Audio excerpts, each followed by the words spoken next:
بلوچستان کے علاقے نوکنڈی سے ہمارے گدروشیا پوائنٹ کے نمائندہ ظفر بلوچ کی رپورٹ کے مطابق نوکنڈی میں دو عظیم شخصیات کے نام پر قائم خان محمد عمر خان سنجرانی فٹ بال اسٹیڈیم اور سردار حاجی خدا بخش شیرزئی کرکٹ اسٹیڈیم اس وقت مکمل نشئی افراد کے قبضے میں آ گئی ہے۔ منشیات کے عادی افراد نے کرکٹ اور فٹ بال اسٹیڈیم کو اپنا مسکن بنایا ہوا ہے۔ علاقے کے نوجوانوں کو کھیل کے میدانوں سے خوف آنے لگا ہے۔ والدین اپنے بچوں کو فٹ بال اور کرکٹ اسٹیڈیمز میں اس لیے کھیلنے کی اجازت نہیں دیتے کہ کہیں وہ منشیات کے عادی افراد کے ہاتھوں خود بھی نشئی نہ بن جائیں۔ مقامی کرکٹرز اور فٹ بالران کی جانب سے کئی بار شکایات انتظامیہ کو کی گئیں، مگر نہ جانے کن وجوہات کی بنا پر انتظامیہ نے ان نشئیوں کے خلاف ایکشن لینے سے قاصر ہیں۔ اہلیان نوکنڈی اور نوکنڈی سپورٹس سے تعلق رکھنے والے نوجوانوں نے ڈپٹی کمشنر چاغی حسین جان سے اپیل کی کہ دال بندین سے اسپیشل فورس بھیج کر ان نشئی جن میں سے اکثر اور دیگر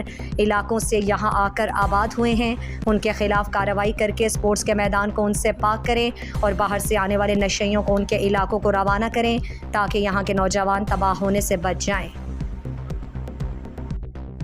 مزید دلچسپ معلومات اور خبروں سے آگاہ ہونے کے لیے Gedrosia point Facebook page, Instagram, Twitter کو فالو اور یوٹیوب چینل کو سبسکرائب کریں۔ بیل آئیکن بٹن دبانا نہ بھولیں